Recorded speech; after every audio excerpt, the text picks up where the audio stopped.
Shalom Ubracha, nous poursuivons avec la Mishnah Dalet du 6e Pérek. Donc nous avons vu que le bouc devait être sorti de la Hazara, devait être sorti ensuite, comme nous allons le voir, de Yerushalayim, pour être jeté d'une falaise. Pour cela, la Mishnah nous dit que les Chachamim avaient à l'époque instauré, avaient fabriqué une pente, c'est-à-dire un pont de la Hazara pour sortir rapidement. Parce qu'il y avait des Babliim, c'est-à-dire des gens de Babel et d'Irak, mais en vérité, la Gemara nous dit que c'était des gens d'Alexandrie, qu'on surnommait les Babliim parce qu'ils n'avaient pas de politesse comme les gens de Babel.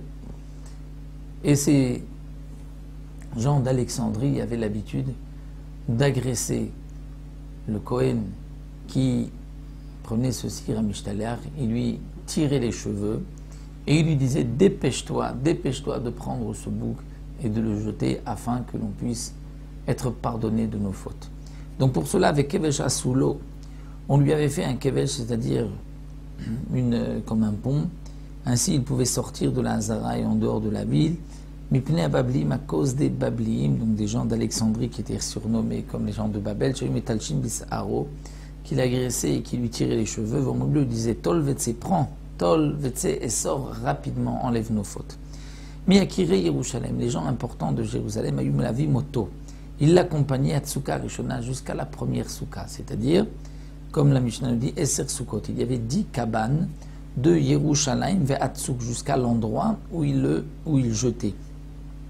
Et donc, les Anshe Yerushalayim l'accompagnaient jusqu'à la première Souka, et lui continuait donc d'une Souka à l'autre. Il y avait Tishim Ris, Shiva ou Mertza l'école 1000, c'est-à-dire que la distance entre Yerushalayim et l'endroit où il devait être jeté était de 90 ris.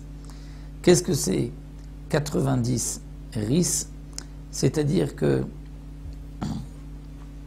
cela correspond à 75 ris pour chaque 1000. Pour chaque 1000, à peu près pour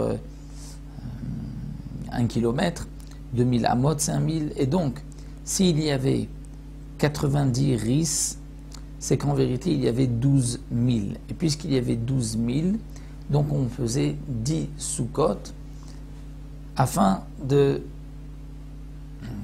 pouvoir accompagner, et qu'il y avait, comme nous allons le voir, des gens dans ces soukot-là, pour ne pas que l'homme qui va jeter ce taureau se retrouve tout seul le jour de Yom Kippourim dans le désert.